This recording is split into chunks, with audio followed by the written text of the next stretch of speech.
Están haciendo exactamente lo que nos dice la profecía del fin de los tiempos. Rumores de guerra y desastres. Así que veamos Mateo capítulo 24, donde los discípulos le preguntaron a Jesús cuáles serían las señales de su regreso y qué deberíamos hacer si no sabemos cuándo ocurrirá. A su consulta, Jesús les dio una respuesta directa y clara.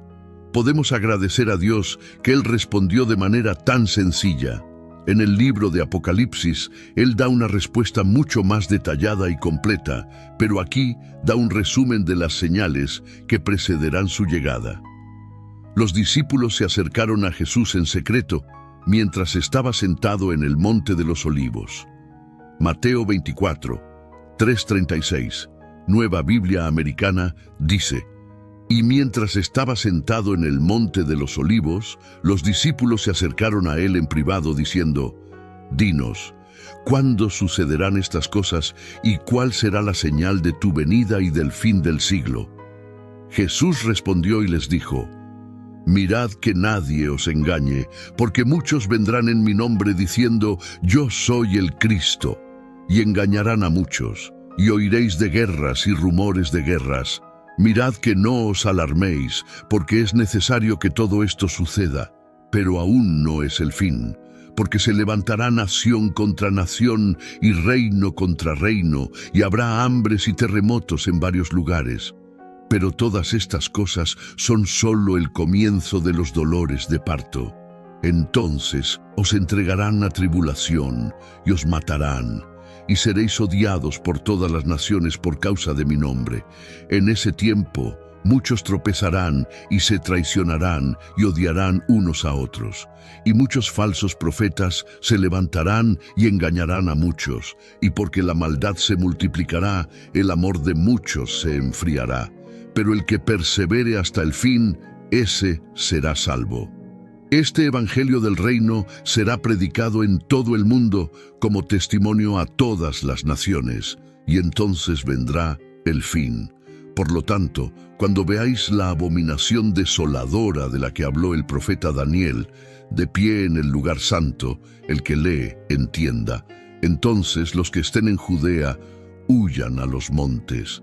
El que esté en la azotea, no baje a sacar nada de su casa, y el que esté en el campo no vuelva atrás a tomar su capa. Pero ay de las mujeres que estén embarazadas y de las que estén amamantando en aquellos días. Además, orad para que vuestra huida no sea en invierno ni en día de reposo, porque entonces habrá una gran tribulación, como no ha habido desde el principio del mundo hasta ahora, ni la habrá jamás. Y si aquellos días no hubieran sido acortados, nadie se salvaría. Pero por causa de los elegidos, aquellos días serán acortados. Entonces, si alguien os dice: mirad, aquí está el Cristo, o Él está allí, no lo creáis. Porque se levantarán falsos cristos y falsos profetas, y mostrarán grandes señales y prodigios para engañar, si es posible, aún a los elegidos. Mirad, os lo he dicho de antemano, así que si os dicen: mirad, Él está en el desierto, no salgáis, o mirad, Él está en las habitaciones interiores, no lo creáis. Porque así como el relámpago sale del oriente y se muestra hasta el occidente, así será la venida del Hijo del Hombre. Donde esté el cadáver, allí se reunirán los buitres. Pero inmediatamente después de la tribulación de aquellos días, el sol se oscurecerá y la luna no dará su luz, las estrellas caerán del cielo y los poderes de los cielos serán sacudidos. Entonces aparecerá la señal del Hijo del Hombre en el cielo, y todas las tribus de la tierra llorarán y verán al Hijo del Hombre viniendo sobre las nubes del cielo con poder y gran gloria. Enviará a sus ángeles con un gran sonido de trompeta y reunirán a sus elegidos de los cuatro vientos, de un extremo del cielo al otro. Ahora aprendan la parábola de la higuera. Cuando su rama ya está tierna y brotan sus hojas, saben que el verano está cerca. Así también ustedes, cuando vean todas estas cosas, reconozcan que Él está cerca, a la puerta. En verdad les digo que esta generación no pasará hasta que todas estas cosas sucedan. El cielo y la tierra pasarán, pero mis palabras no pasarán. Pero de ese día y hora nadie sabe, ni siquiera los ángeles del cielo, ni el Hijo, sino solo el Padre. En ese pasaje Jesús dio 4 señales distintas de su venida. Una de las 4 señales ya está presente, mientras que las otras 3 no lo están. Por eso digo que estamos al comienzo de los tiempos finales. ¿Cuáles son estas 4 señales que Él nos dio? La primera son claramente los desastres en el mundo, y menciona, por ejemplo, guerras, hambres y terremotos. Estos están ciertamente ocurriendo, pero han estado sucediendo durante más de 2000 años y están volviéndose más intensos. En la primera señal hay guerras, rumores de guerras, terremotos y hambrunas. Jesús nos advierte que no seamos engañados por falsos salvadores y falsos mesías, especialmente a medida que los desastres naturales crean turbulencias. Algunos individuos han explotado estas situaciones reclamando ser salvadores solo para llevar a otros a la tragedia. A medida que los problemas aumentan, también lo hacen los falsos liberadores. Jesús nos aconseja no alarmarnos ni preocuparnos cuando escuchamos sobre nuevos conflictos, tragedias o hambrunas. Dijo algo asombroso: estos son eventos dolorosos, pero no son dolores de muerte, son dolores de parto. Así que, cuando lean sobre desastres en los medios, estos son los dolores que significan que algo nuevo está a punto de nacer. Esto debería cambiar completamente nuestra actitud.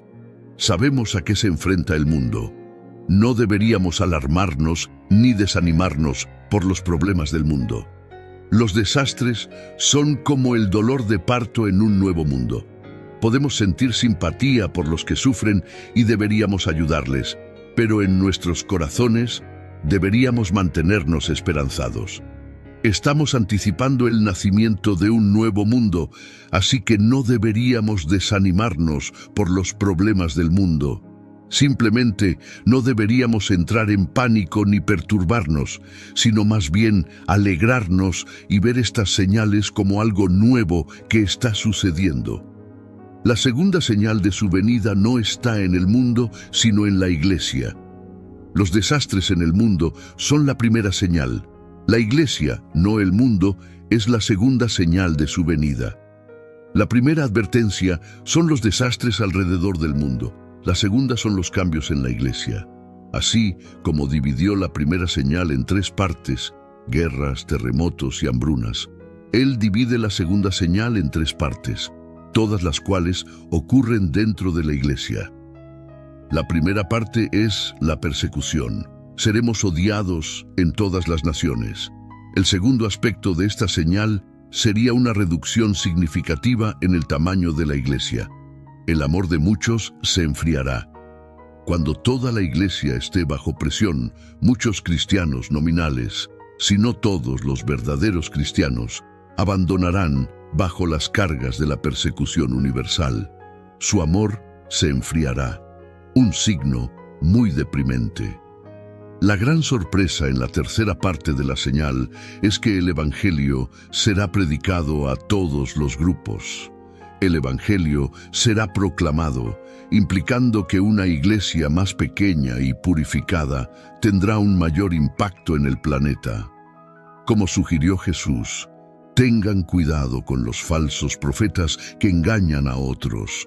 Ellos predican paz cuando no la hay, ofreciendo solo consuelo en lugar de desafío. Hacen predicciones falsas, afirmando que todo está. Dicen que todo está bien y que el futuro es fantástico, lo que puede llevar a algunas personas a abandonar la iglesia. Jesús nos aconseja seguir adelante y no dejarnos llevar por los falsos profetas. Él nos dice que aquellos que perseveren hasta el final serán salvos. Cuando llegue el momento en que todos los aspectos de la iglesia sean despreciados por el mundo, este es el consejo de Jesús para todos los cristianos. ¿Por qué debería ser así? La respuesta es que el trigo y la cizaña crecen juntos, y cuanto más se acercan a la madurez, más tensión habrá entre ellos. Por lo tanto, es natural que los cristianos estén bajo mucha presión al final. Los cristianos son desadaptados sociales, por lo que habrá odio. Este mundo no nos pertenece. Nuestra ciudadanía está en los reinos celestiales. Somos únicos, y es por nuestra singularidad que puede surgir el odio. Como Jesús era tan diferente de todos los demás, atrajo odio hacia sí mismo. Juan 15:19 dice: «Si fueras del mundo, el mundo te amaría como suyo, pero como no eres del mundo, sino que yo te he escogido del mundo, por eso el mundo te odia». No es divertido ser despreciado. La tercera señal del fin de los tiempos es la angustia de Jerusalén, que será geográficamente limitada.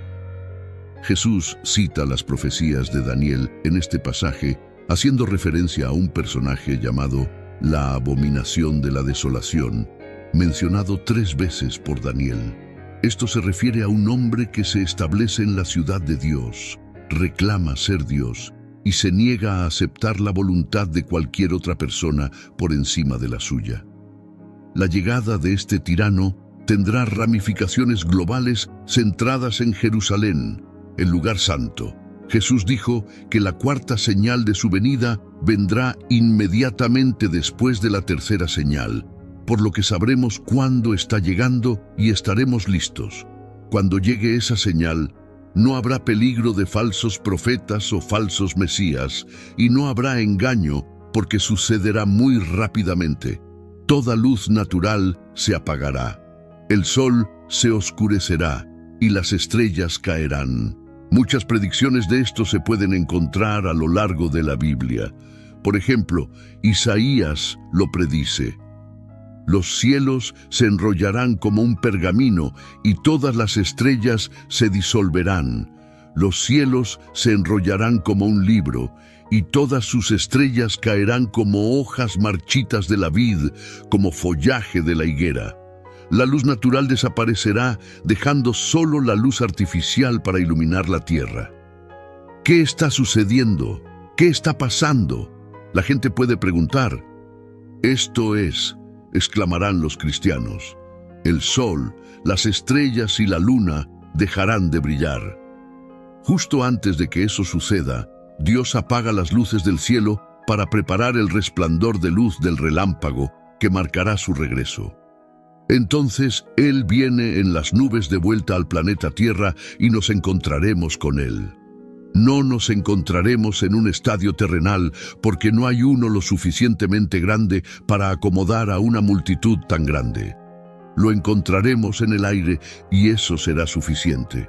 ¿No es una perspectiva fantástica? Cuando veas todas estas cosas, sabes que Él está a las puertas, a punto de pasar. ¿Mencionan la Biblia eventos actuales como los multimillonarios construyendo búnkeres? Si es así, indica el cumplimiento de las profecías del fin de los tiempos mencionadas en la Biblia.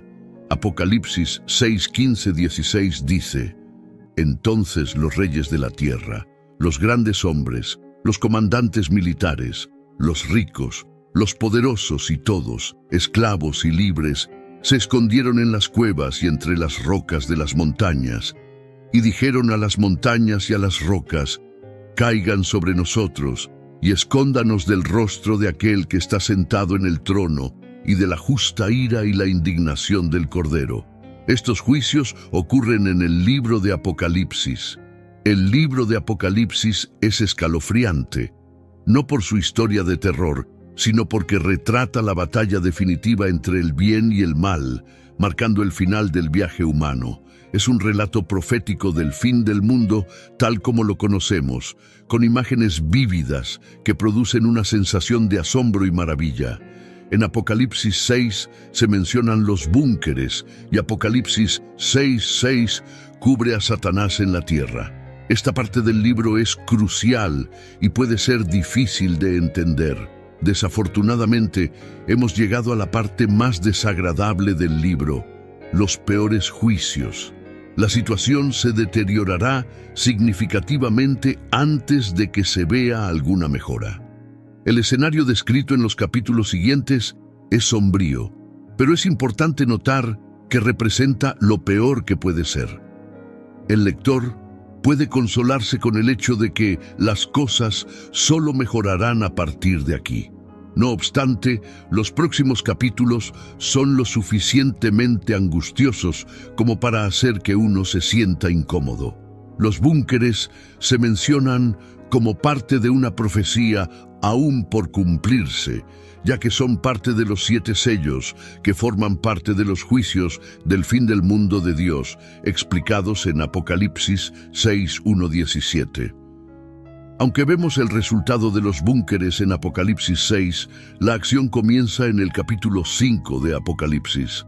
En la visión de Juan hay 7 sellos en el cielo, y a medida que se rompe cada sello, se desata un nuevo juicio sobre el mundo. La apertura del pergamino trae juicio sobre el mundo. La búsqueda de alguien digno de abrir el pergamino celestial en Apocalipsis 5 es el preludio de la apertura de los 7 sellos en la visión de Juan. La búsqueda de alguien digno de abrir el pergamino es significativa porque enfatiza la importancia de encontrar a alguien que sea justo y digno de llevar a cabo el juicio de Dios. En Apocalipsis 5, Juan llora porque no se encuentra a nadie digno de abrir el pergamino.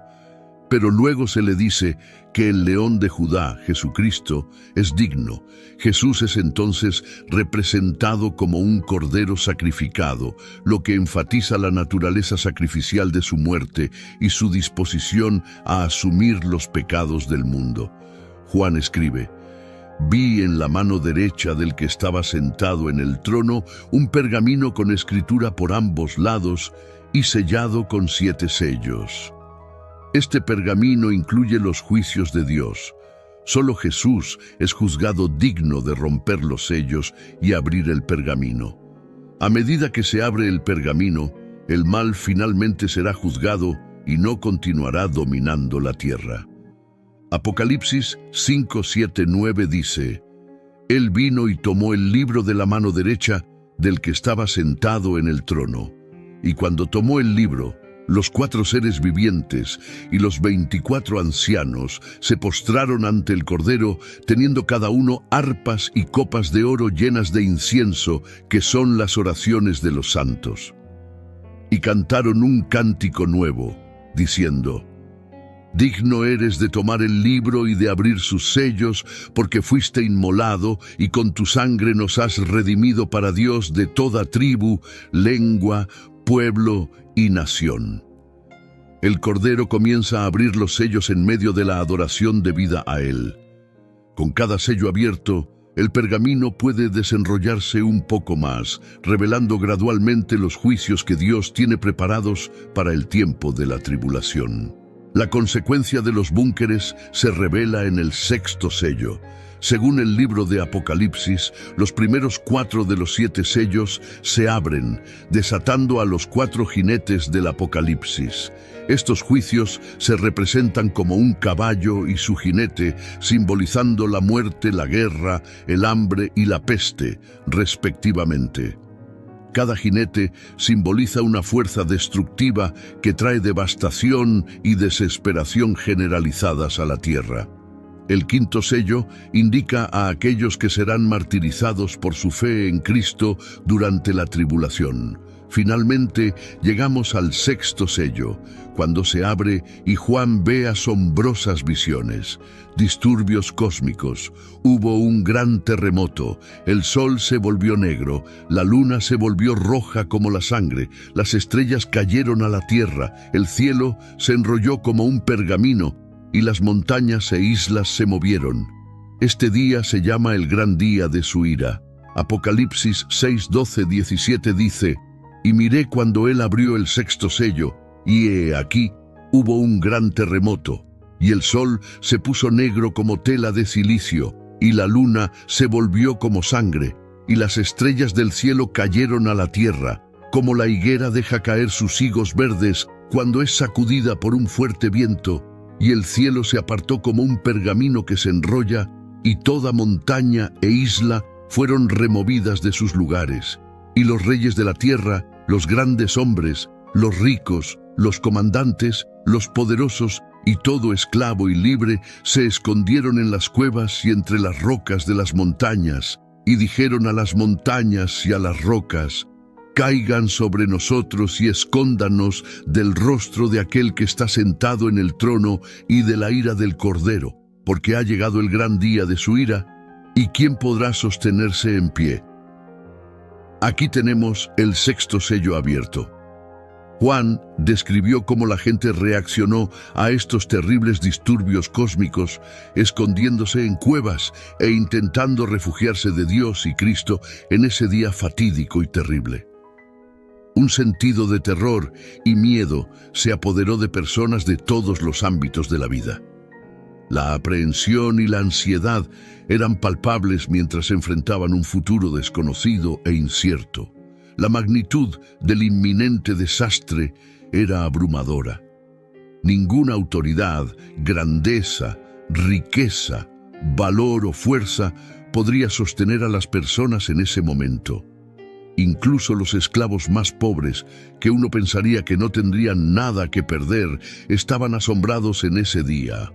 En ese tiempo mencionado, ninguna cantidad de autoridad, grandeza, riqueza, valor o fuerza podría proporcionar apoyo a las personas.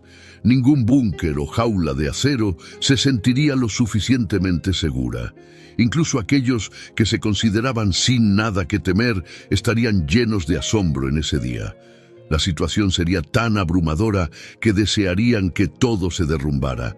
Tómate un momento para observar la escena frente a ti y nota el miedo y el asombro en los rostros de los presentes.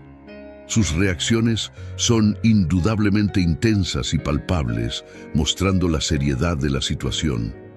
Durante tiempos de extrema dificultad, las emociones de las personas pueden volverse tan intensas que pueden sentirse llevadas al límite. El peso de sus problemas puede volverse tan insoportable que pueden sentir que no tienen otra opción más que rendirse. Cuando la situación se vuelve tan desesperada que las personas se ven llevadas a la desesperación, pueden incluso desear que las montañas caigan sobre ellos y las colinas los cubran. Preferirían desaparecer completamente y dejar de existir. También observa la causa de su terror, a saber, la expresión airada de aquel que está sentado en el trono y la ira del Cordero. Todas las personas son igualmente humilladas por la ira de Dios. Este juicio es especialmente profundo, ya que es la ira del Cordero, la furia del amor desinteresado que ha hecho todo lo posible por nuestra salvación. Esta ira nos asegura con absoluta certeza que el mal será finalmente destruido por Dios. En sus búnkeres dicen: escóndanos del rostro de aquel que está sentado en el trono. Las personas no se esconden solo por miedo al castigo, sino también por la misma visión del Todopoderoso que reina en los cielos. Lo que más aterroriza a los pecadores no es solo la idea de morir, sino la presencia intimidante y abrumadora de Dios mismo. La declaración enfatiza la unidad inseparable entre Cristo y Dios, sugiriendo que cualquier cosa que cause desagrado a Cristo también causa desagrado a Dios, ya que son uno y lo mismo. Esto implica que la voluntad e intención de Cristo y Dios son idénticas y comparten un único propósito divino. Aunque Dios es invisible, puede hacer que los habitantes de este mundo se den cuenta de su severo descontento. Aunque Cristo a menudo se representa como un cordero gentil, es importante recordar que Él es capaz de ira, incluso hasta el punto de la furia. La ira del Cordero es extremadamente aterradora. Si aquel que nos salva de la ira de Dios se convierte en nuestro enemigo, ¿quién intercederá por nosotros? Aquellos que caen víctimas de la ira del Redentor estarán sin esperanza. Su destino estará sellado sin posibilidad de redención. Este es el fondo de la desesperanza y la desolación. A lo largo de la historia, los individuos han tenido oportunidades y períodos de gracia para enmendar sus pecados. De manera similar, Dios también tiene su propio día de justa ira, un día en que todos los pecadores deberán enfrentar las consecuencias de sus malas acciones. Este día será tan terrible que incluso los pecadores más valientes no podrán mantenerse en pie ante Dios. Los habitantes de Judea y Jerusalén experimentaron el terror de este día durante su destrucción y también caerá sobre todos los pecadores no arrepentidos en el día del juicio final. La angustia, el miedo y la desesperación que experimentarán los pecadores en ese día serán inconmensurables. Durante tiempos de problemas, los humanos buscan refugio y seguridad donde sea que puedan encontrarlo. Es en esos momentos cuando la naturaleza efímera y temporal de la existencia humana se vuelve evidente. El trastorno en el cielo no es solo un acontecimiento ordinario, sino una advertencia de un terror mayor por venir. Es la expresión de la ira de Dios, una fuerza aterradora e inspiradora que está más allá de la comprensión humana. La ira del Cordero es una frase utilizada por individuos aterrorizados para describir las calamidades que experimentan. Vale la pena señalar que no ven al Cordero de Dios que dio su vida por el pecado humano, ni a Dios que envió a su Hijo a morir como la causa de estas calamidades. Juan 3, 16 y 17 dice: «Porque de tal manera amó Dios al mundo que dio a su Hijo unigénito, para que todo aquel que en Él cree no se pierda, sino que tenga vida eterna. Porque Dios no envió a su Hijo al mundo para condenar al mundo, sino para que el mundo sea salvo por Él». Sin embargo, la gente del mundo sigue viendo a Dios como un ser vengativo. La ira de Dios, por supuesto, es un tema básico de la Biblia. Apocalipsis nos dice mucho al respecto. Apocalipsis 19:15 dice: «De su boca sale una espada afilada, su palabra con la que herirá a las naciones, y él las regirá con vara de hierro. Y él pisará el lagar del furor de la ira de Dios Todopoderoso, en juicio del mundo rebelde». Otro término para el día del Señor es el día del juicio, como lo describen los profetas Joel y Sofonías. Joel lo describió como terrible, mientras que Sofonías lo caracterizó como un día de angustia y desolación, un día de oscuridad y tinieblas, un día de nubes y negrura. La ira de Dios no es una manifestación de odio vengativo o venganza personal, sino una respuesta santa de Dios al pecado no arrepentido, que es la causa raíz de la miseria y el sufrimiento que los humanos se traen a sí mismos. Durante este tiempo de juicio, incluso los reyes y las personas en la tierra pueden preguntar legítimamente. La pregunta, ¿quién podrá sostenerse en pie?, es en realidad una cita de Malaquías 3:2. ¿Quién podrá soportar el día de su venida? ¿Quién podrá estar en pie cuando Él aparezca? En el libro de Isaías hay una referencia a los cielos siendo enrollados como un pergamino en relación con el día del Señor. Esta ilustración simboliza un juicio cósmico donde Dios castiga a las naciones malvadas. El pasaje también menciona al ejército celestial marchitándose como una hoja de higuera. Además, indica que la lealtad última a Jesucristo, más que el estatus social, determina el destino de una persona. En tiempos antiguos, las personas a menudo se categorizaban por sus diferencias, como esclavos y libres, pero la muerte elimina tales distinciones. Job 3:19 en la Biblia. Amplificada dice: «Allí están los pequeños y los grandes, y el siervo está libre de su amo». Juan enfatiza en el versículo 15 que nadie, desde el más alto hasta el más bajo, estará exento del juicio. Los versículos anteriores indican que ante los desastres naturales, la humanidad a menudo se ve impulsada a admitir algo que normalmente suprime: la aceptación de que Dios es Dios y que lo que está sucediendo es su juicio. Los eventos inminentes eran significativos y una serie de sucesos hicieron que ese periodo de tiempo fuera excepcionalmente terrible. 1. Hubo un gran terremoto.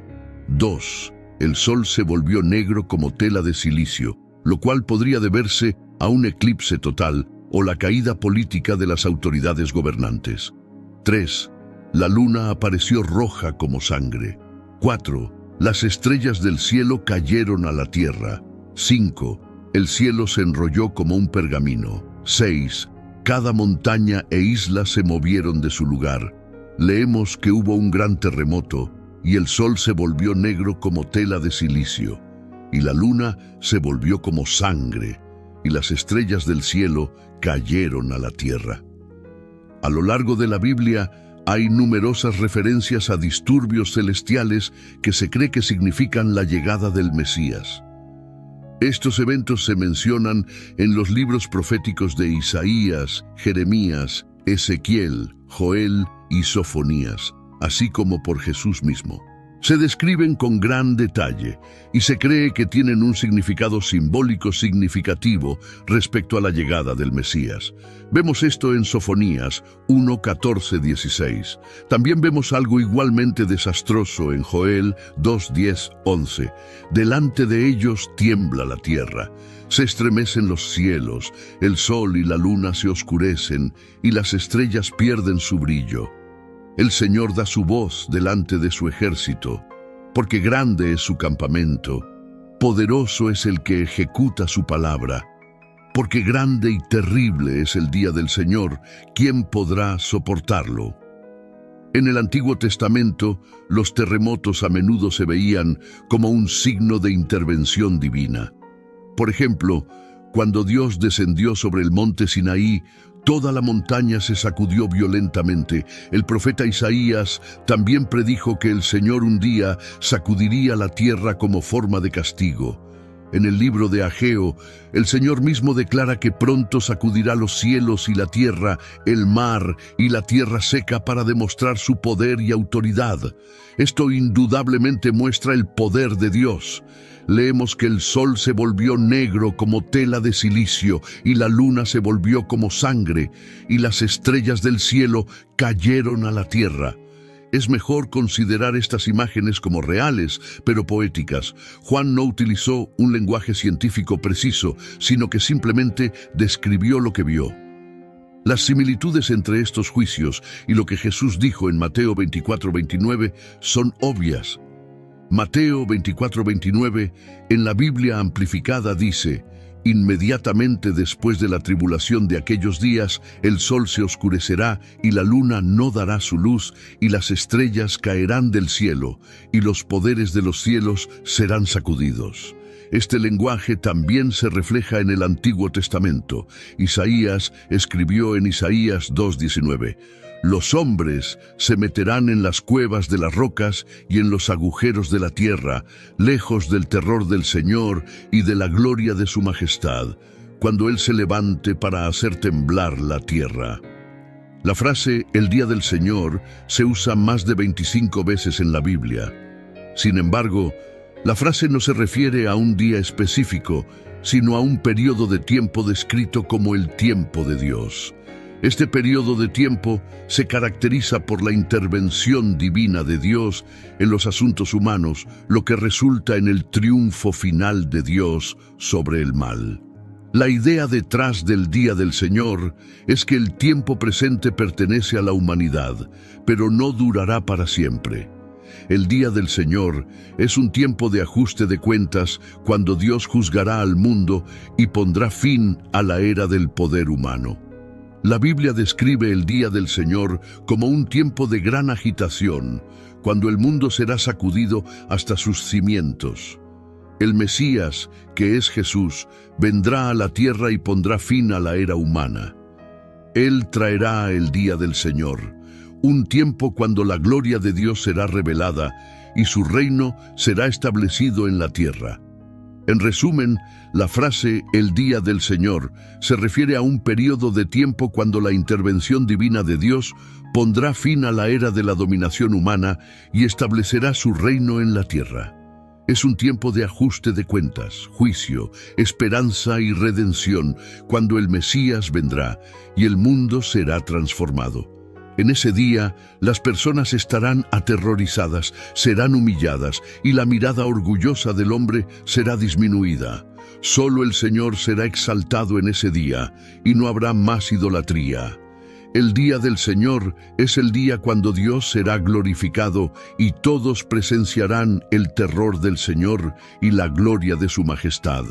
Las altas torres, los fuertes muros fortificados, los impresionantes barcos de Tarsis y los hermosos veleros, todo esto demuestra el orgullo y la arrogancia del hombre. Sin embargo, en el día del Señor, todos los logros orgullosos y arrogantes del hombre serán reducidos a nada. El único que será exaltado en ese día será el Señor. Dios interviene en la historia para cumplir un aspecto específico de su plan. En el Nuevo Testamento, esto se conoce como el día de la ira, la visitación y el gran día del Dios Todopoderoso. El resultado final de este día será la humillación de la arrogancia y el orgullo humano y la exaltación del Señor. Isaías 2:17 dice: «La altivez del hombre será abatida, y la soberbia de los hombres será humillada, y solo el Señor será exaltado en aquel día». Las profecías sobre el día del Señor se cumplirán al final de la historia, cuando Dios castigará el mal y cumplirá todas sus promesas con su maravilloso poder. ¿Cuál es la comprensión bíblica de la ira de Dios? La ira se refiere a la reacción emocional ante la injusticia o el mal percibido. Puede describirse como enojo, indignación o irritación. Tanto los humanos como Dios pueden exhibir ira, pero hay una diferencia significativa entre los dos. La ira de Dios es distinta de la ira del hombre. La ira de Dios siempre es santa y justificada, pero la ira del hombre rara vez es justificada y nunca es santa. El Antiguo Testamento retrata la ira de Dios como una reacción divina al pecado y la desobediencia humana, siendo la idolatría la causa más frecuente de esta ira divina. Por ejemplo, el Salmo 78, 56-66 narra la idolatría de Israel y la ira divina dirigida consistentemente a aquellos que no siguen la voluntad de Dios.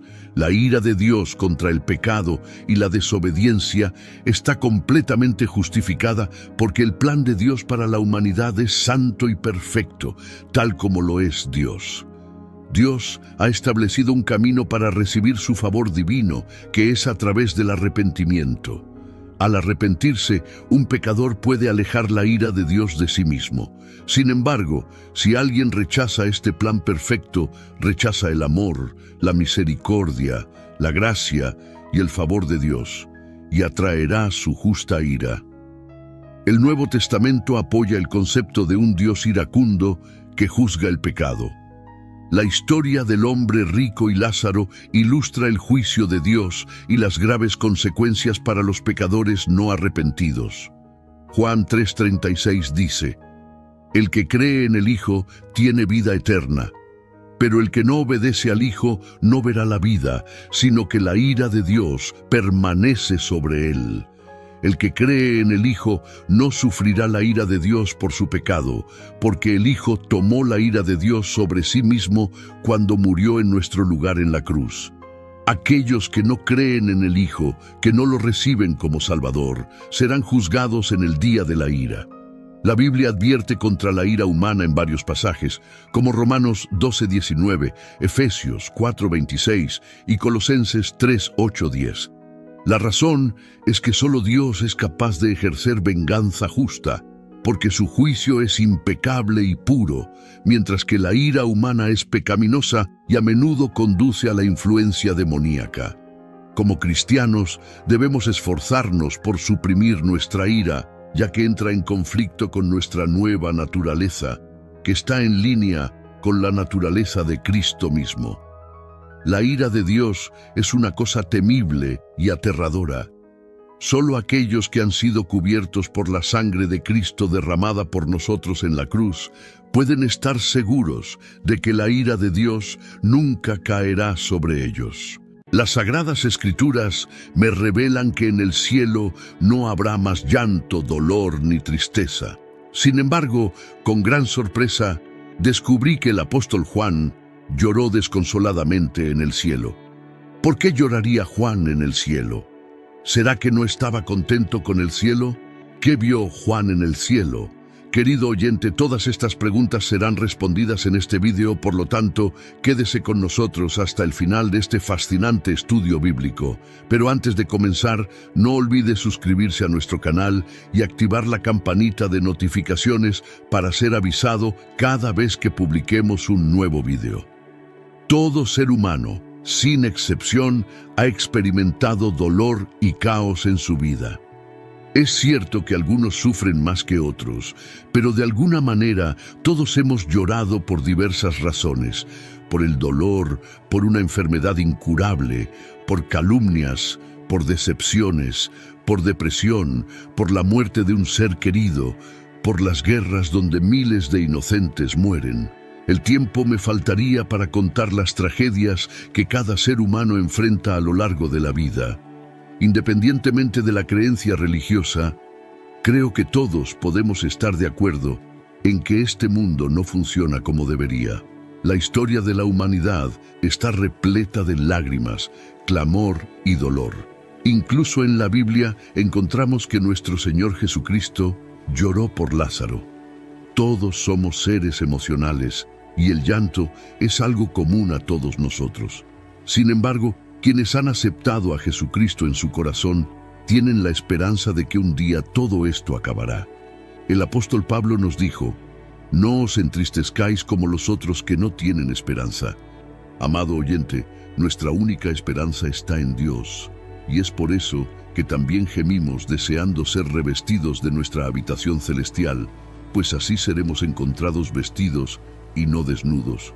Porque estando aún en este tabernáculo, gemimos angustiados, no queriendo ser desnudados, sino revestidos para que lo mortal sea absorbido por la vida. Así vivimos siempre confiados y preferimos estar ausentes del cuerpo y presentes con el Señor. Mis queridos, cuando estemos con Dios en la morada celestial, todo será diferente. Veamos lo que está escrito en el libro de Apocalipsis capítulo 21 versículo 4. «Y Dios enjugará toda lágrima de los ojos de ellos, y no habrá más muerte, ni habrá más llanto, ni clamor, ni dolor, porque las primeras cosas pasaron». Como pueden ver, las Sagradas Escrituras nos garantizan que en el cielo no habrá más llanto, dolor, ni tristeza. Sin embargo, conforme veremos, con gran sorpresa encontraremos a un hombre llorando desconsoladamente en el cielo. Leamos Apocalipsis, capítulo 5. «Y vi en la mano derecha del que estaba sentado en el trono un libro escrito por dentro y por fuera, sellado con 7 sellos. Y vi a un ángel fuerte que proclamaba a gran voz: ¿Quién es digno de abrir el libro y desatar sus sellos? Y nadie, ni en el cielo, ni en la tierra, ni debajo de la tierra, podía abrir el libro ni mirarlo. Y lloraba yo mucho porque no se había hallado a nadie digno de abrir el libro, ni de leerlo, ni de mirarlo. Y uno de los ancianos me dijo: «No llores. He aquí, el león de la tribu de Judá, la raíz de David, ha vencido para abrir el libro y desatar sus 7 sellos». Y miré, y he aquí, en medio del trono y de los 4 seres vivientes, y en medio de los ancianos estaba de pie un cordero como si hubiera sido inmolado, que tenía 7 cuernos y 7 ojos, los cuales son los 7 espíritus de Dios enviados por toda la tierra. Él vino y tomó el libro de la mano derecha del que estaba sentado en el trono. Cuando tomó el libro, los 4 seres vivientes y los 24 ancianos se postraron delante del Cordero. Todos tenían arpas y copas de oro llenas de incienso, que son las oraciones de los santos, y cantaban un cántico nuevo, diciendo: «Tú eres digno de tomar el libro y de abrir sus sellos, porque fuiste inmolado y con tu sangre compraste para Dios hombres de toda tribu, lengua, pueblo y nación, y nos has hecho para nuestro Dios reyes y sacerdotes, y reinaremos sobre la tierra». Miré y oí la voz de muchos ángeles alrededor del trono, de los seres vivientes y de los ancianos. Eran millones de millones, y proclamaban a gran voz: el Cordero que fue sacrificado es digno de recibir poder, riquezas, sabiduría, fuerza, honor, gloria y alabanza.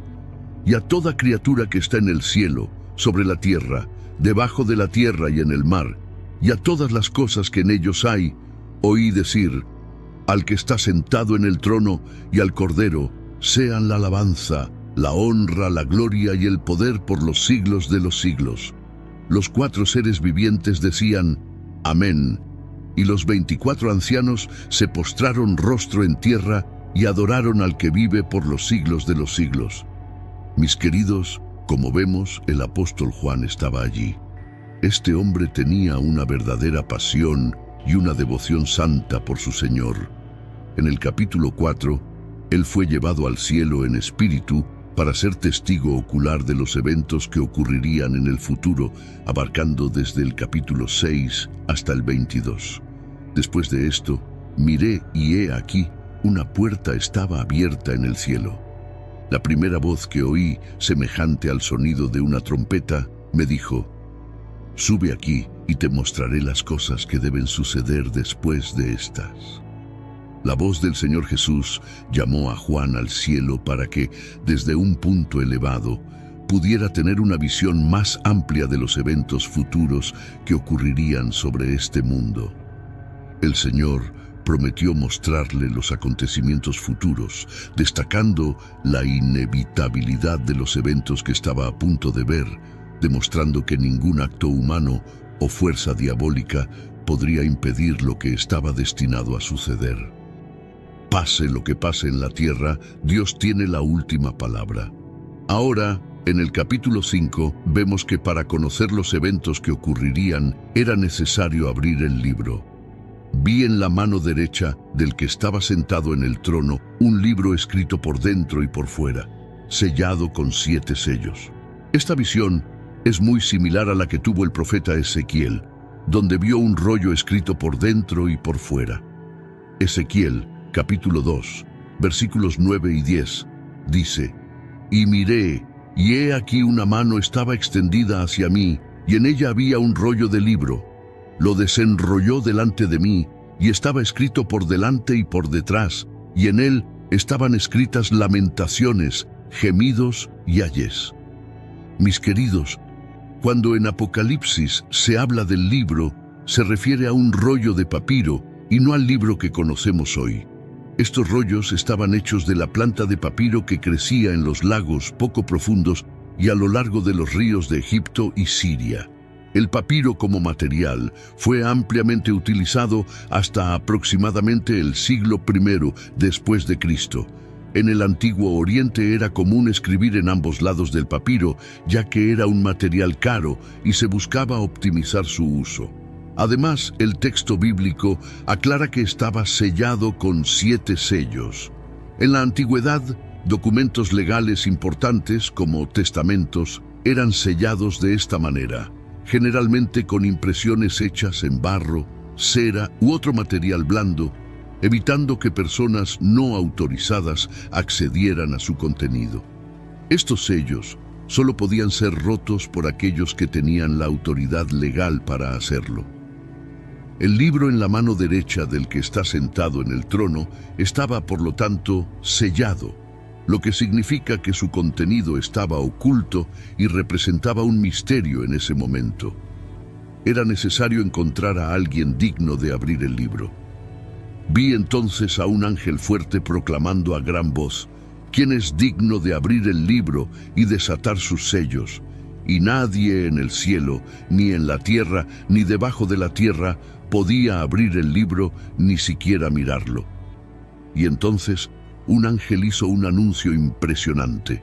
Con una voz poderosa se escuchó: ¿quién es digno de abrir el libro y desatar sus sellos?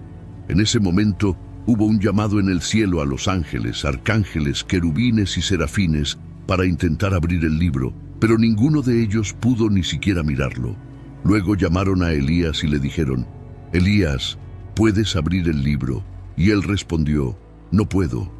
Después llamaron a Enoc, diciendo, tú caminaste con Dios, ¿puedes abrir el libro? Y él también dijo, no puedo. No se encontró a nadie en el cielo que pudiera abrir el libro. La búsqueda entonces se extendió a la tierra. Convocaron a los fariseos, escribas, saduceos, gnósticos y a las personas más calificadas, a los grandes hombres de la fe, para ver si alguno de ellos podía tomar el libro de la mano del ser que estaba sentado en el trono. Pero ninguno de ellos fue capaz. Finalmente, la búsqueda continuó debajo de la tierra, pero tampoco allí se encontró a nadie que pudiera abrir el libro, ni siquiera mirarlo. Amado oyente, debemos entender que ningún hombre descendiente de Adán tiene el derecho de abrir el libro y tomar el poder sobre la tierra. Adán perdió el dominio a través del pecado. Moisés, quien dio la ley, también la quebrantó, y David y su linaje fallaron. Nadie en la línea de Adán podía cumplir los requisitos, y ahora ningún ser humano o personalidad hoy en día puede hacerlo. Debemos tener claro que la creación es incapaz de realizar esta tarea. Solo alguien con las mismas características del Padre podría abrir el libro. El apóstol Juan, al ver que nadie podía tomar el libro del poder del Padre Eterno, ni siquiera mirarlo, comenzó a llorar mucho. Veamos lo que dice el relato bíblico. Y yo lloraba mucho, porque no se había hallado a nadie digno de abrir el libro, ni de leerlo, ni de mirarlo. Queridos, no olvidemos que el apóstol Juan fue llevado al cielo en espíritu para ser testigo ocular de las cosas que acontecerían en el futuro. Y si eso no sucediera, su misión quedaría incompleta. Él tenía una enorme responsabilidad de cumplir la misión, así como todos nosotros. La pregunta es para todos nosotros, estimados oyentes. ¿Estamos cumpliendo nuestra misión? ¿Estamos haciendo lo que Dios nos mandó a hacer? Hay millones de vidas perdidas en el pecado que necesitan escuchar sobre el amor de Dios. Es hora de que nos levantemos y hagamos resplandecer la luz de nuestro Señor Jesucristo en la vida de esas personas. El apóstol Juan lloró profundamente, su llanto era justificado, su desesperación ante la incapacidad de encontrar a alguien digno de confianza para dirigir los destinos del mundo era desolador. Juan había visto el poder del pecado en el mundo y temía porque no veía a nadie digno de abrir el libro y derrotar el pecado para siempre. La idea de que nadie en el cielo pudiera abrir el libro parecía dejar a la humanidad desamparada ante el destino. El apóstol Juan estaba muy afligido, tenía una verdadera pasión, sentía una devoción santa por su Señor y una curiosidad por todo lo que estaba sucediendo. Él estaba dispuesto a ver y oír todo lo que Jesucristo quería que él viera, y ahora Juan se encontraba participando de este drama. No debemos olvidar que la iglesia del primer siglo estaba siendo perseguida por judíos y gentiles, especialmente por el Imperio Romano. Entonces, las preguntas de Juan probablemente eran: ¿continuará la tierra en pecado y tristeza? No había futuro ni esperanza para la tierra y sus habitantes. No había alguien competente y capaz de gobernar la tierra. Ahora, una reflexión personal. La teoría de la evolución, en mi opinión, es la filosofía más pesimista que alguien puede abrazar. Si fueron necesarios tantos millones de años para llegar a donde estamos hoy, ¿cuál es la esperanza para el futuro? Nadie parece tener una solución para este problema. Los políticos prometen paz en nuestra época, así como la Iglesia y otras organizaciones religiosas creen que pueden resolver los problemas del mundo. Amado oyente, necesito que entienda que no hay nadie calificado para abrir este libro y asumir el control de esta tierra. Aquí estoy yo, Juan, llorando desconsoladamente por este motivo. No tenía la respuesta, pero ahora veremos a alguien que de hecho puede abrir el libro con total autoridad. Leamos lo que dice el relato bíblico y uno de los ancianos me dijo: «No llores, he aquí, el león de la tribu de Judá, la raíz de David, ha vencido para abrir el libro y desatar sus 7 sellos». Queridos, es obvio que la única persona digna de desatar los sellos y abrir el libro es nuestro Señor Jesucristo. Él tiene no solo el derecho, sino también la propiedad legítima sobre la tierra. Él no solo me redimió a mí y a usted por su sacrificio, sino que también redimió la propia tierra con ese acto. El anciano me presentó a Jesús como el león de la tribu de Judá, un título que remite a la profecía hecha por el patriarca Jacob, que podemos leer en Génesis capítulo 49, versículos 9 y 10. Judá es un leoncillo. De la presa subiste, hijo mío. Se agacha, se tiende como león, y como leona, ¿quién lo despertará? El cetro no se apartará de Judá, ni el bastón de mando de entre sus pies, hasta que venga Silo, y a él obedecerán los pueblos. El león es un símbolo de autoridad y realeza, un título exclusivo de Jesús. En segundo lugar, el anciano me presentó a Jesús como la raíz de David, ese título también. ¿Podrías compartir más sobre cómo planeas utilizar estos relatos bíblicos en tu contenido? Esto me ayudará a brindarte un mejor apoyo en futuras revisiones. Este título remite a una profecía del Antiguo Testamento. Dios prometió al rey David que su trono sería eterno, como leemos en el segundo libro de Samuel, capítulo 7, versículos 12 a 16. Cuando tus días se cumplan y descanses con tus padres, levantaré después de ti a uno de tus descendientes que procederá de ti y estableceré su reino. Él edificará una casa a mi nombre, y yo estableceré el trono de su reino para siempre. Yo seré su padre y él será mi hijo. Si comete iniquidad, lo castigaré con vara de hombres y con azotes de hijos de hombres, pero mi misericordia no se apartará de él, como la aparté de Saúl, a quien quité de delante de ti. Tu casa y tu reino estarán firmes para siempre delante de ti, tu trono será establecido para siempre. Ambos títulos son alusiones al cumplimiento de las profecías mesiánicas en Jesús, quien establecerá su reino de justicia. Luego volví mi atención y vi a aquel que es digno de desatar los sellos y abrir el libro. Él estaba de pie en medio del trono y de los 4 seres vivientes, y en medio de los ancianos estaba un cordero como inmolado, que tenía 7 cuernos y 7 ojos, los cuales son los 7 espíritus de Dios enviados por toda la tierra. Como apóstol, describo a Jesucristo como un cordero, como inmolado. La imagen del cordero remite a la misión redentora de Cristo. Desde los tiempos de la ley, era necesario el sacrificio de un cordero perfecto para expiar el pecado. Sin embargo, todos esos sacrificios eran insuficientes para remover el pecado del hombre. Por eso, Dios proveyó su propio Cordero perfecto. Veamos lo que está escrito en el Evangelio de Juan, capítulo 1, versículo 29. Al día siguiente, Juan vio a Jesús, que se acercaba a él, y dijo: «He aquí el Cordero de Dios, que quita el pecado del mundo». A través de este Cordero inmolado, nuestro Señor Jesucristo tiene acceso al cielo. La palabra inmolado subraya su muerte sustitutiva, redentora y vicaria, enfatizando que fue muerto violentamente, y allí estaba de pie, lo que me habla de su resurrección.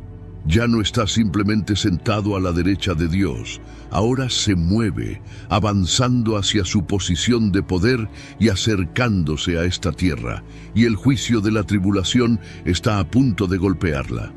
Los vientos ya están soplando sobre la tierra. Yo, Juan, vi que Jesucristo estaba en medio del trono. Esto indica que Él está delante del trono y preparado para actuar como un juez justo.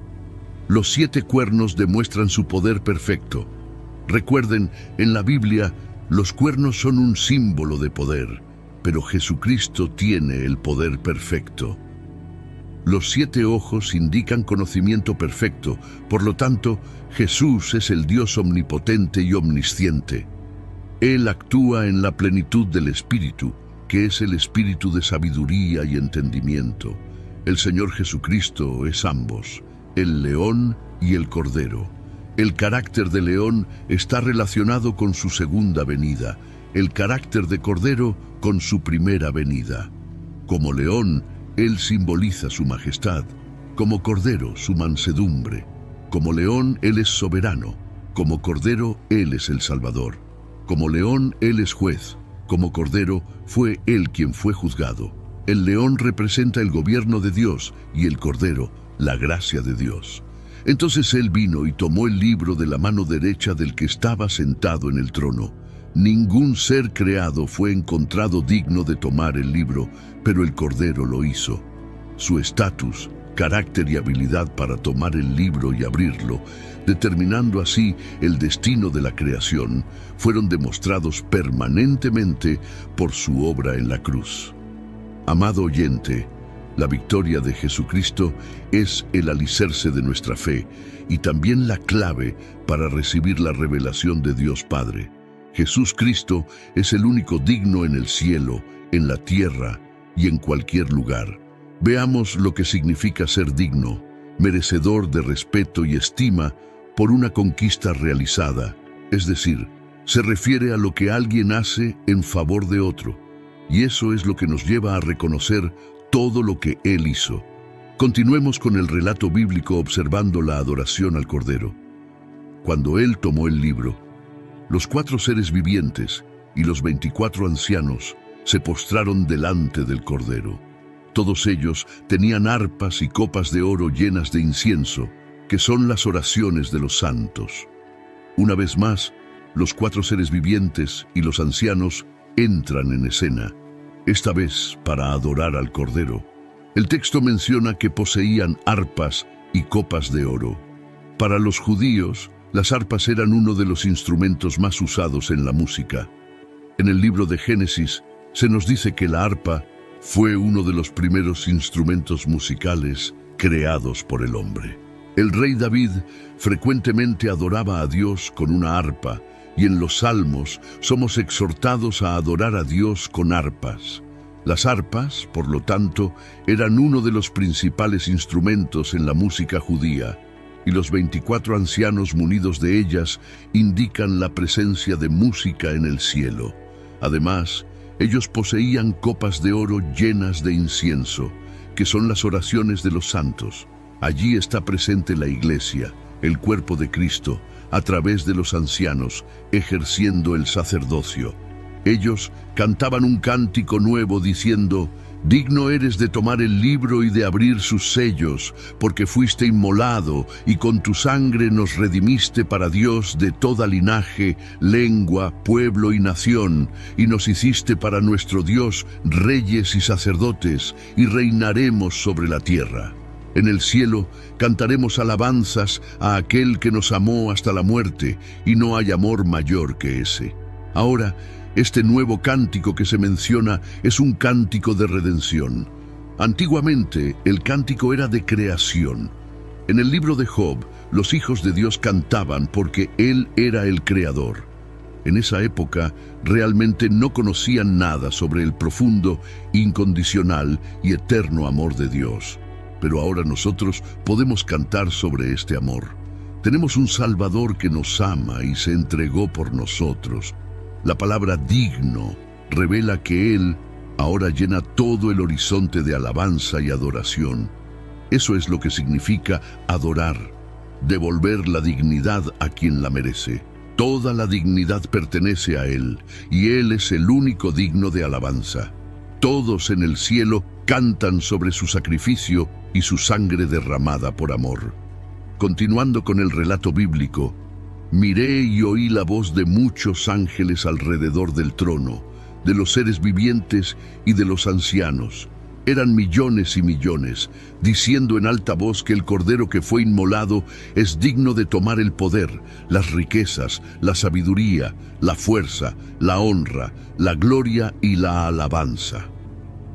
Expandí mi visión y percibí una multitud incontable, millones de millones, todas las inteligencias creadas por Dios alabándole en gran júbilo. En Mateo capítulo 5, versículo 4 está escrito: Bienaventurados los que lloran, porque ellos serán consolados. El apóstol Juan fue consolado y cumplió su misión.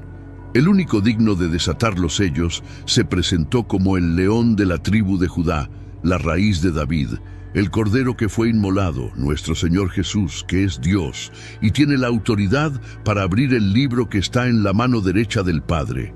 Ahora tenemos la adoración universal del Salvador y soberano de todo el universo.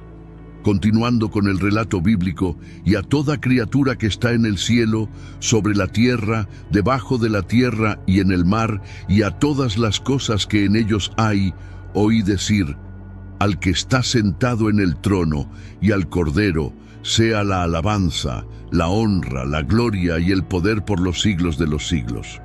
Los 4 seres vivientes decían: Amén.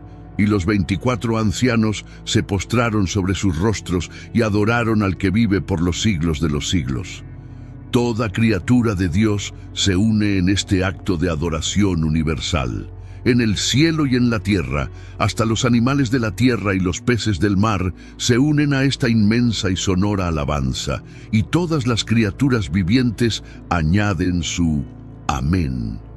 La iglesia aquí se inclina y se prostra en una adoración y alabanza sonora y reverente. Creo, amigo oyente, que una manera apropiada de concluir nuestro programa de hoy sería cantando este gran coro de aleluya.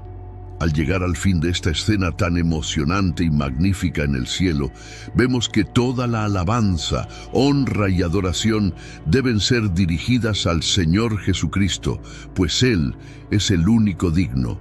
Amados, Jesucristo, estando en la condición de hombre, se humilló a sí mismo, haciéndose obediente hasta la muerte, y muerte de cruz.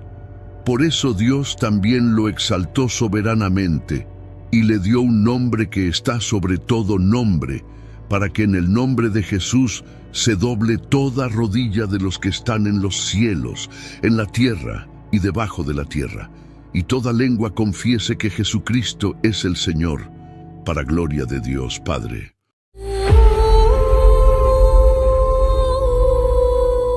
En tiempos antiguos, en las tierras áridas de Galaad, en la Transjordania, surgió Elías el Tisbita, un hombre cuya fama trascendía los escritos, ya que, aunque no hay crónica exclusivamente suya, su vida resonaba más alto que la de muchos reyes en el siglo I a.C.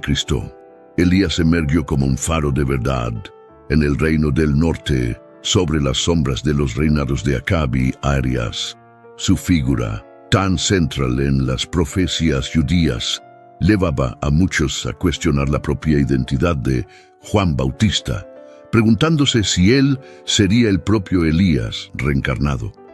La relevancia de Elías en el plan divino era indiscutible, preanunciada en Malaquías 4:5. He aquí, yo os enviaré el profeta Elías antes que venga el día grande y temible de Jehová. Esta profecía resonaba en el corazón de todos, esperando el regreso de este mensajero de Dios. Su legado no se limitó al pasado. Su presencia en el monte de la Transfiguración, junto a Moisés y al Señor Jesús discutiendo el sacrificio redentor, marcaba la eternidad de su misión.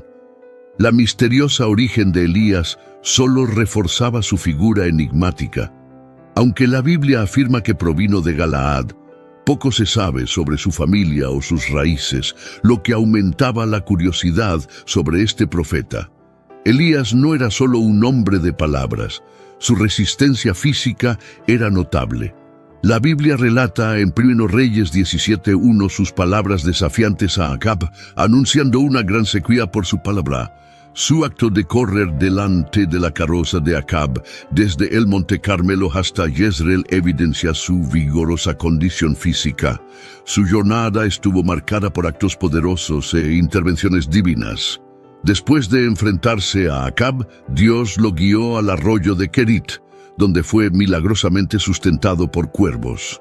Con el arroyo seco, la orden divina lo llevó a Sarepta en Sidón, donde una viuda lo acogió, según lo profetizado en Lucas 4:26. Allí, Elías demostró el poder de Dios, proporcionando milagrosamente alimento continuo. Lucas 17:8-10. Encontramos una parábola que refleja la humildad y el deber del siervo, resonando la jornada de Elías, quien, a pesar de ser un gran profeta, siempre se mantuvo como un siervo fiel a Dios. La historia de Elías nos lleva por un camino lleno de fe y milagros, desde los valles de Galaad hasta los confines de Samaria y Galilea, trayendo lecciones eternas de obediencia y confianza en el Señor. En una aldea, mientras Elías continuaba su jornada, ocurrió un encuentro sorprendente con 10 hombres leprosos excluidos y desesperados que clamaron por misericordia a Jesús, implorando por curación. Jesús, al verlos, les instruyó presentarse a los sacerdotes, un acto de fe que resultó en su purificación.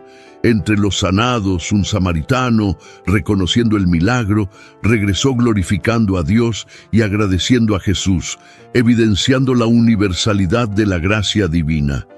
Al llegar a Sarepta, Elías encontró a una viuda enfrentando la escasez. Sus últimos recursos de harina y aceite estaban casi agotados. Elías, sin embargo, llevó un mensaje de esperanza, pidiéndole primero un pan y prometiendo que los suministros durarían hasta el regreso de las lluvias. Esta promesa probó la fe de la viuda, colocándola ante una elección entre el miedo y la confianza en Dios. El hijo de la viuda, sin embargo, enfermó gravemente, y en medio de la aflicción, Elías, movido por la compasión y la confianza en el poder de Dios, actuó. Intercedió por el niño llevándolo a su habitación. Elías clamó a Dios extendiéndose sobre el niño en un acto de súplica intensa. El milagro ocurrió. La vida regresó al niño y la madre, testificando el poder de Dios a través de Elías, reconoció en él a un verdadero hombre de Dios, cuyas palabras reflejaban la verdad divina. Este acto reafirmó la misión de Elías y demostró la misericordia de Dios incluso en las circunstancias más dolorosas. La fe de la viuda fue restaurada y el milagro sirvió como testimonio de la presencia y poder de Dios. En el Monte Carmelo, Elías enfrentaría otro desafío. La tierra estaba asolada por la sequía y Dios instruyó a Elías a presentarse ante Acab, prometiendo enviar lluvia sobre la tierra. Este momento preparaba el escenario para uno de los enfrentamientos más dramáticos entre la verdadera fe y la idolatría. Al mismo tiempo, Acab enfrentaba una gran hambruna en Samaria. Obadías, un devoto seguidor del Señor, desempeñaba un papel crucial protegiendo a los profetas de Dios del asesinato ordenado por Jezabel. Elías, sabiendo de los riesgos, se dirigió valientemente para cumplir la orden divina. La narrativa de Elías nos lleva por un camino lleno de fe y desafíos. Cada episodio, desde la provisión milagrosa en la casa de la viuda hasta el inminente enfrentamiento en el Monte Carmelo, revela un patrón de dependencia y confianza en Dios, marcando a Elías como uno de los grandes profetas de Israel, cuya vida fue un testimonio del poder y la fidelidad de Dios. Mientras la tierra sufría bajo la severa sequía, Acab y Obadías, en un intento desesperado de salvar lo que quedaba de sus rebaños, dividieron las tierras en busca de pasto. Cada uno esperaba encontrar algo de hierba en el curso de su búsqueda. Obadías se encontró inesperadamente con Elías, reconociendo al profeta y expresando su temor. Sabía de los esfuerzos de Acab para encontrar a Elías y temía las consecuencias de anunciar la presencia del profeta. Obadías, un hombre de fe desde la juventud, reveló a Elías cómo había protegido a los profetas del Señor, arriesgando su vida ante la ira de Jezabel. Su lealtad a Dios era inquebrantable, pero el miedo a represalias por parte de Acab era palpable. Sin embargo, Elías aseguró a Obadías que se presentaría ante Acab. Esta promesa representaba más que un encuentro, era un enfrentamiento de fe, un preludio para un desafío mayor que estaba por venir en el Monte Carmelo. Obadías, obedeciendo a Elías, fue al encuentro de Acab y anunció la presencia del profeta. Acab, al encontrar a Elías, lo confrontó acusándolo de ser la causa de los problemas de Israel. Elías refutó con firmeza, señalando que la verdadera causa de los males del país era la idolatría y la desobediencia a Dios.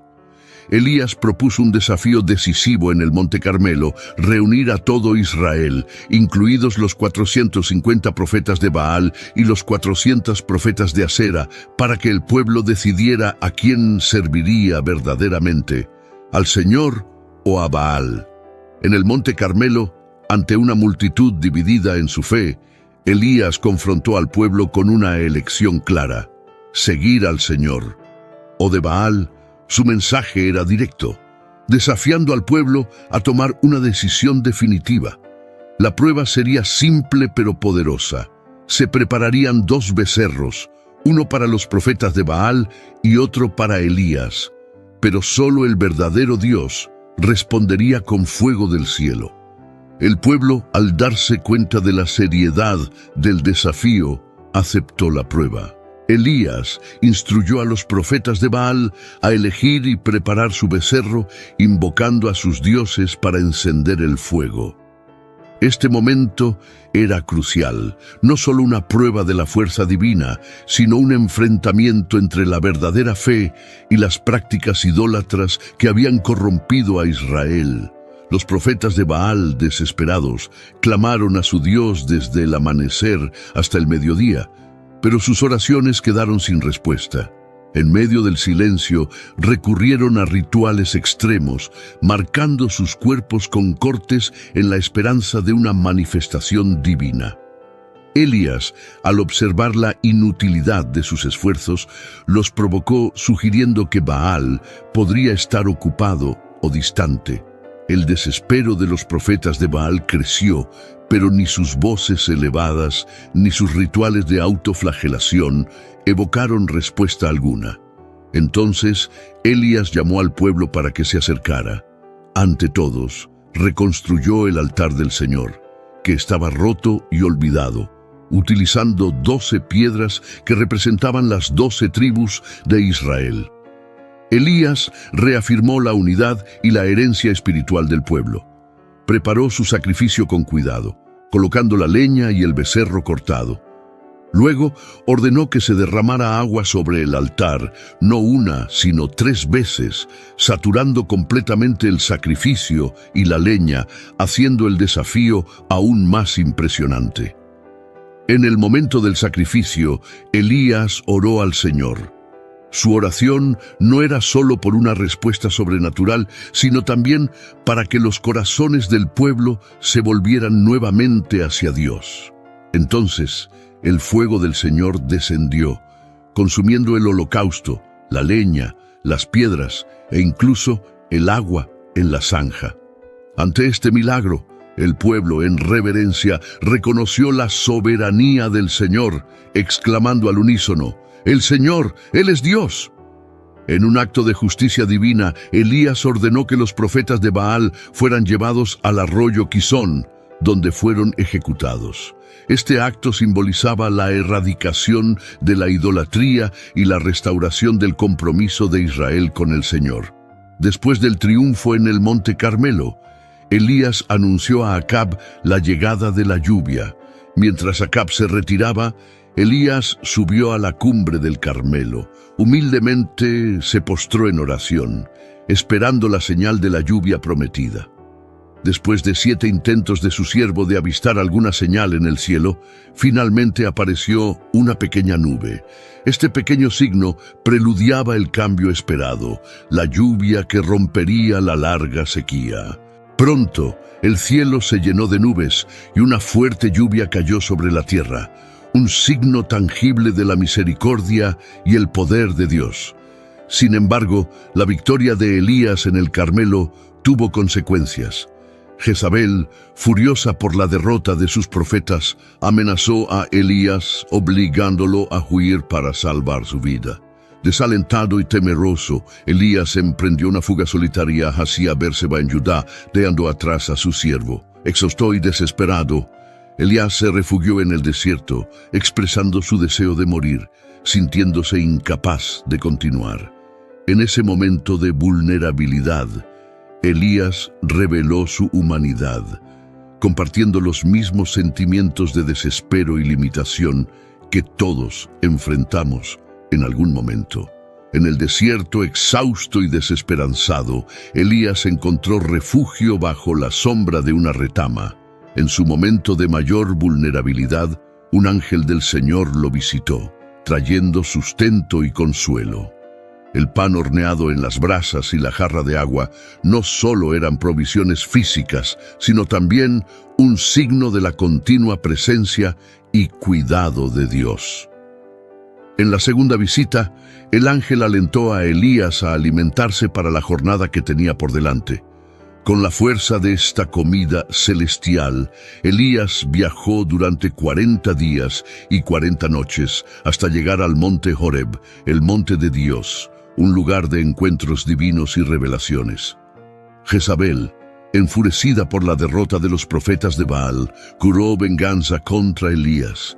Mientras tanto, el profeta, cargando el peso de la misión y la persecución, encontró refugio en una cueva en el monte Horeb.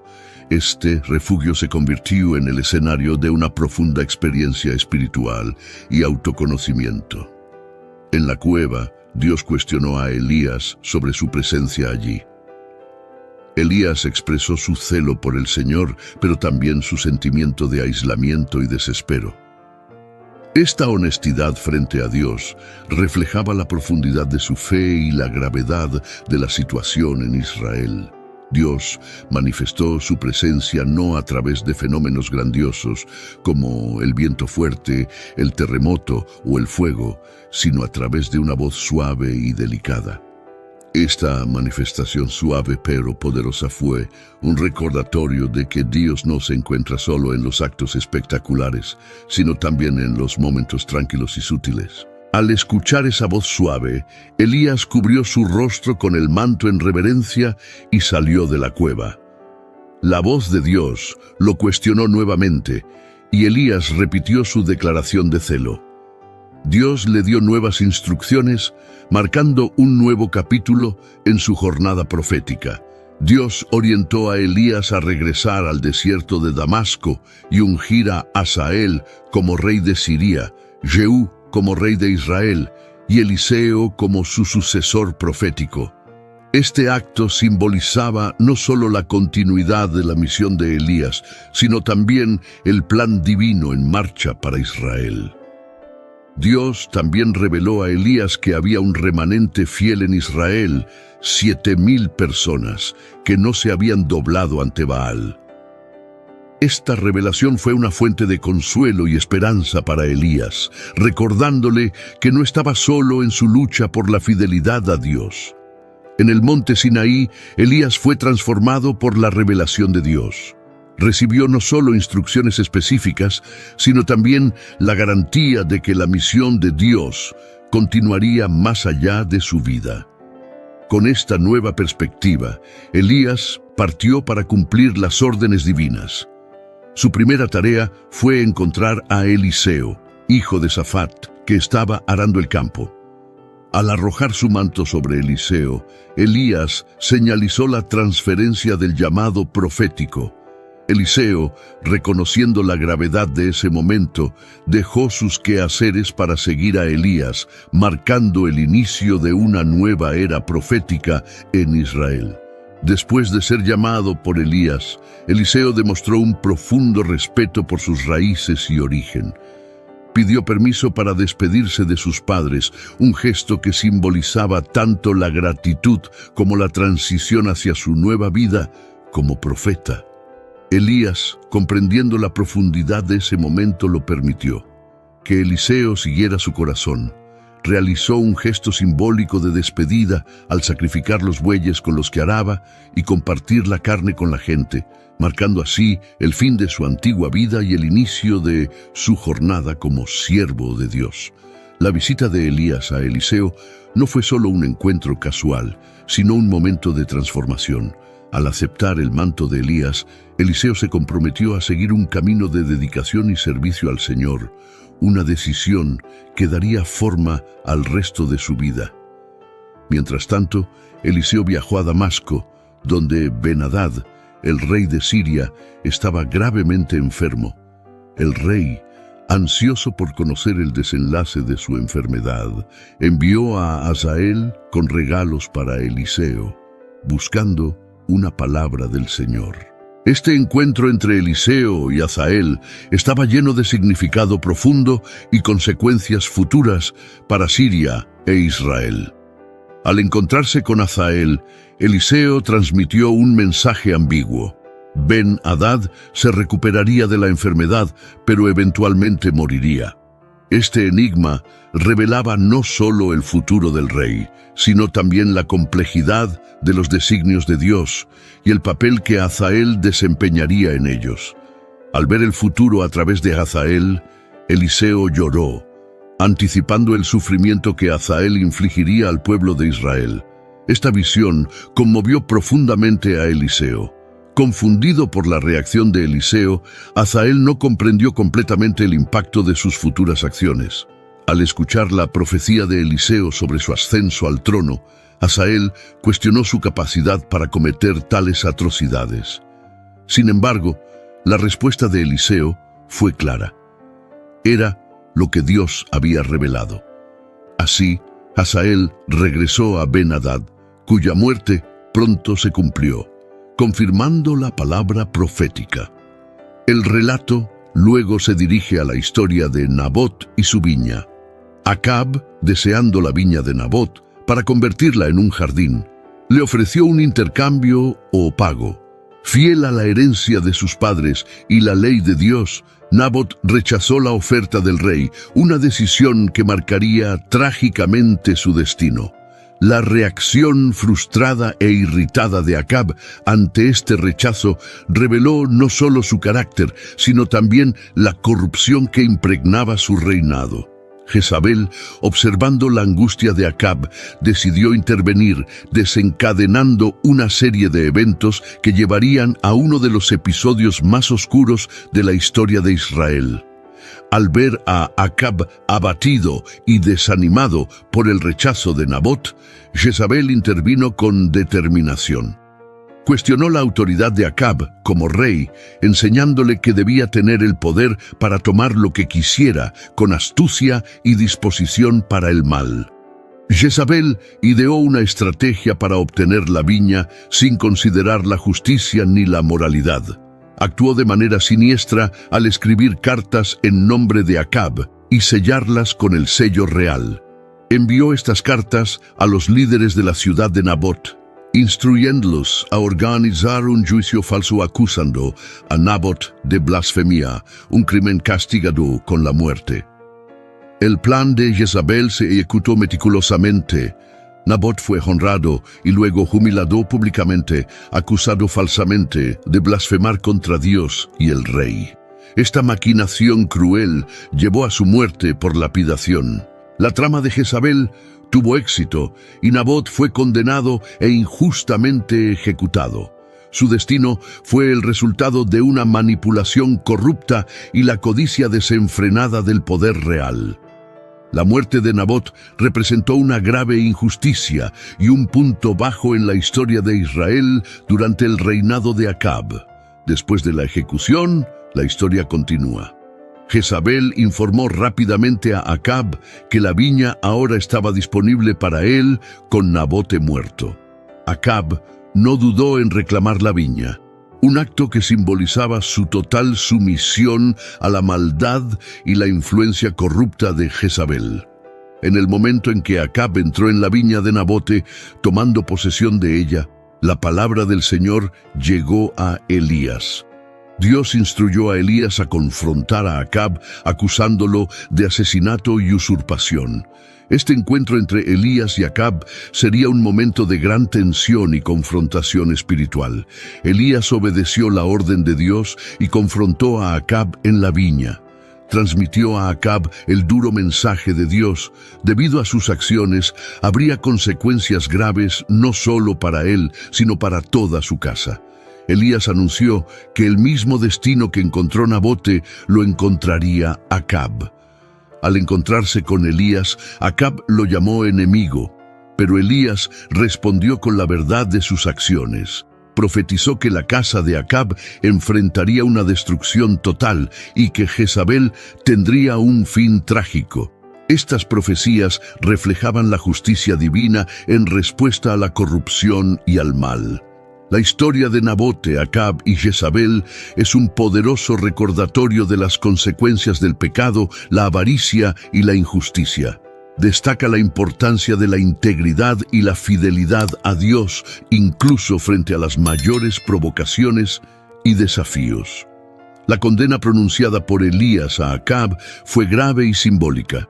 Los perros comerían a los que pertenecían a Acab y murieran en la ciudad, mientras que las aves del cielo devorarían a los que murieran en el campo. Esta fue una punición divina para Acab, quien, influenciado por Jezabel, se había desviado abominablemente siguiendo ídolos y practicando las iniquidades de los amorreos que Dios había expulsado de Israel. Al escuchar las palabras de Elías, Acab demostró un raro cambio de actitud. Rasgó sus ropas y se vistió de saco, un símbolo de luto y arrepentimiento. Este cambio de comportamiento mostraba que incluso en los momentos más oscuros, había espacio para el arrepentimiento. A pesar de esto, Acab persistió y envió otro capitán con 50 hombres para enfrentar el mismo destino. Estos eventos resaltan el poder de Dios y la autoridad de sus profetas, incluso ante la oposición de los reyes. Ante la insistencia del rey Acab, un tercer capitán con 50 hombres fue enviado para arrestar a Elías.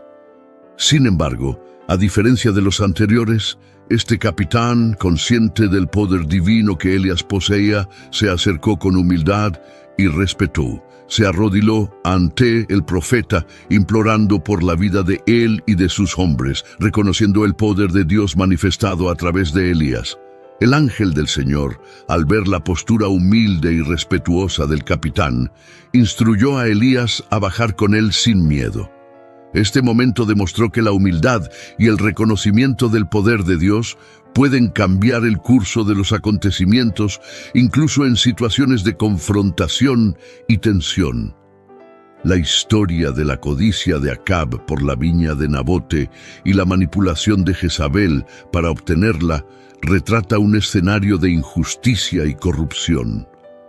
El encuentro de Acab con Elías en la viña es un poderoso recordatorio de que la justicia divina prevalece sobre las maquinaciones humanas.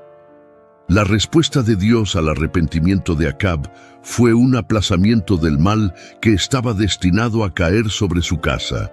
Esta situación subraya la misericordia de Dios y su disposición a responder al arrepentimiento genuino. Después de la muerte de Acab, su hijo Ocosías se convirtió en rey.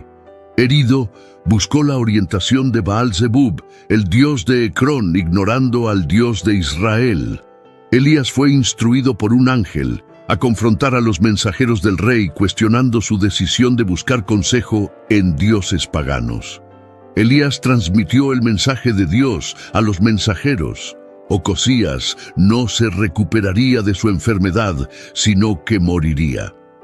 Esta predicción fue un juicio directo sobre la falta de fe del rey y su búsqueda de orientación fuera del Señor. Cuando los mensajeros regresaron a Ocosías con el mensaje de Elías, el rey preguntó sobre la identidad del hombre que les había hablado. Al escuchar la descripción, Ocosías reconoció que era Elías el tisbita.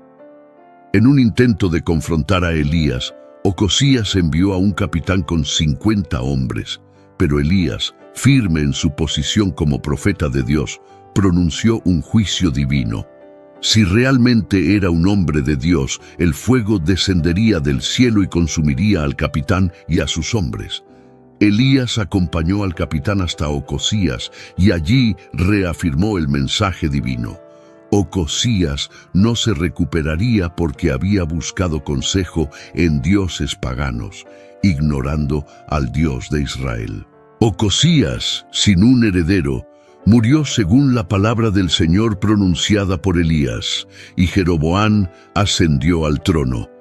El reinado de Ocosías, marcado por la idolatría y la desobediencia a Dios, dejó un legado de advertencia. Sus acciones y el trágico desenlace de su reinado fueron registrados en los anales de la historia de Israel y Judá, sirviendo como un recordatorio sombrío de las consecuencias del alejamiento de Dios. La historia de Ocosías es un ejemplo claro de cómo las elecciones de los líderes pueden impactar no solo sus propias vidas, sino también el destino de todo un pueblo. Su muerte marcó el final de un período turbulento en Israel, abriendo paso a una nueva era bajo el reinado de Jeroboam.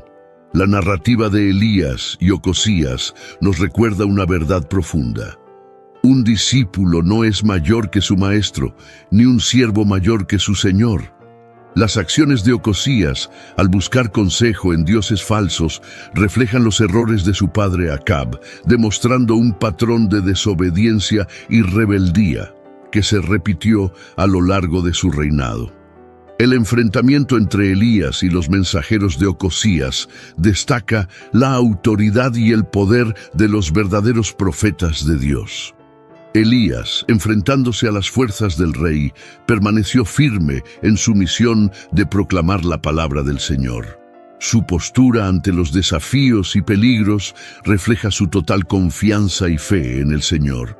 Sus acciones, aunque a veces severas, estaban alineadas con la justicia divina y demostraban la seriedad con la que Dios ve la idolatría y la desobediencia. En el capítulo final de la jornada terrenal de Elías, él y Eliseo viajaron juntos desde Gilgal. Sabiendo que sería llevado al cielo, Elías instruyó a Eliseo a quedarse en Gilgal, pero Eliseo, dedicado y leal, se negó a dejar a su maestro. Él sabía que Elías sería llevado por Dios, y su devoción lo llevó a acompañar a Elías en cada etapa de su jornada final. En Betel, los hijos de los profetas, conscientes del destino inminente de Elías, se acercaron a Eliseo cuestionando su decisión de seguir a Elías. Eliseo, consciente de lo que estaba por suceder, les pidió silencio, demostrando su respeto y serenidad ante el momento sagrado que se aproximaba. La jornada continuó hacia Jericó, donde nuevamente los hijos de los profetas se acercaron a Eliseo con la misma pregunta.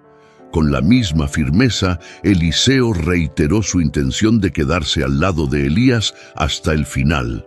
Cuando llegaron al Jordán, Elías realizó un milagro al golpear las aguas con su manto, dividiendo el río y permitiendo que ambos cruzaran en tierra seca. Este acto fue un poderoso símbolo del poder de Dios actuando a través de Elías. En la orilla opuesta del Jordán, Elías le preguntó a Eliseo qué deseaba antes de ser llevado al cielo.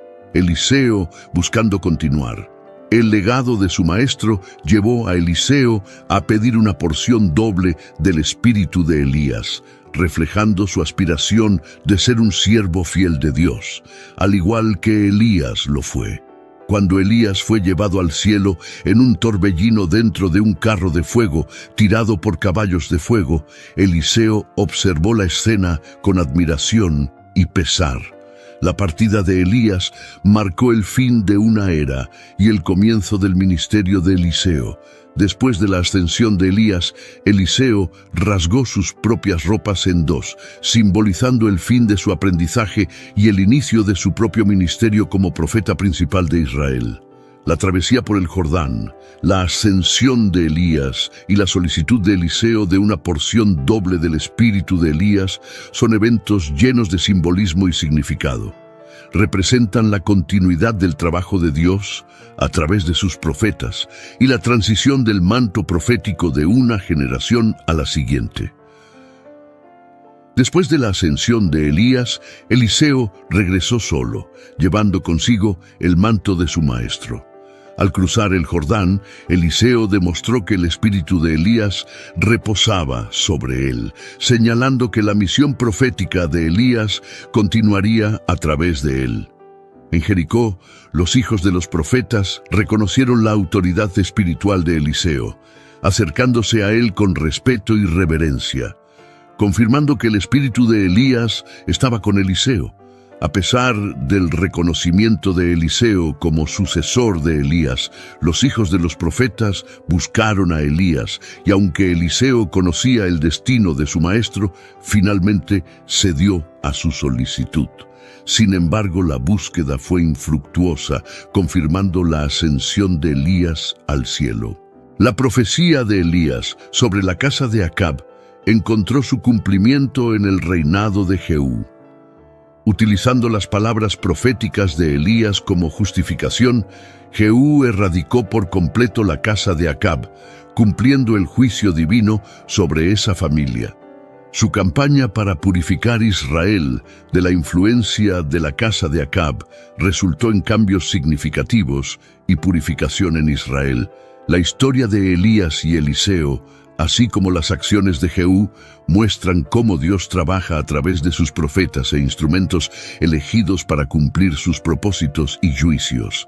También destacan la importancia de la fidelidad a Dios y las consecuencias de la apostasía y la idolatría.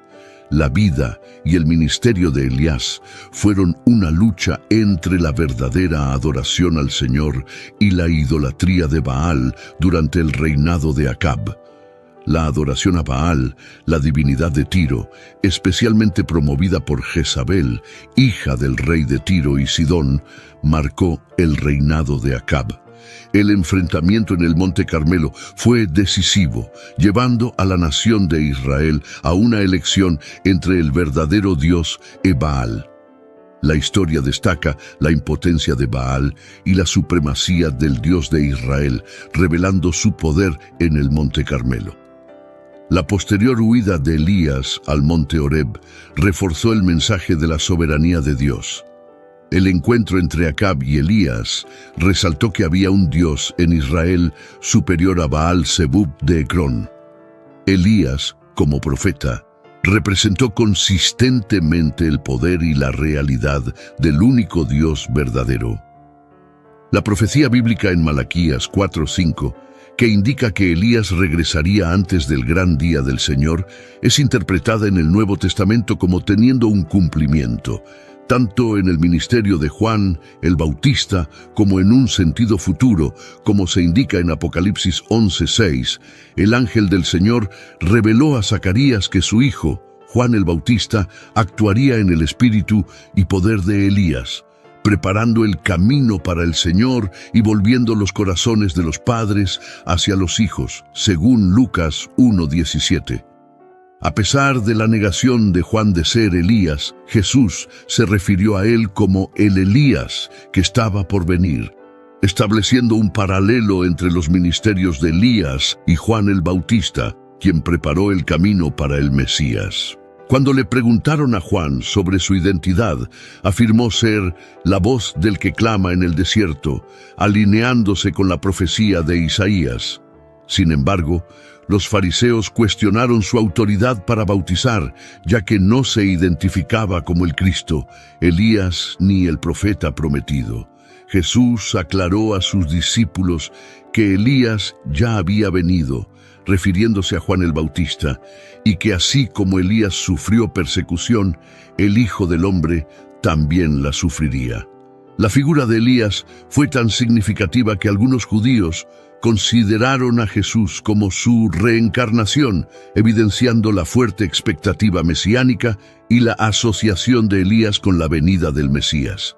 Durante su ministerio, Jesús utilizó el ejemplo de cómo Elías fue acogido por la viuda de Sarepta para ilustrar la falta de fe en Israel. Además, Elías apareció en la escena de la transfiguración, reforzando su importancia en la tradición judeocristiana como precursor del Mesías y un poderoso profeta de Dios.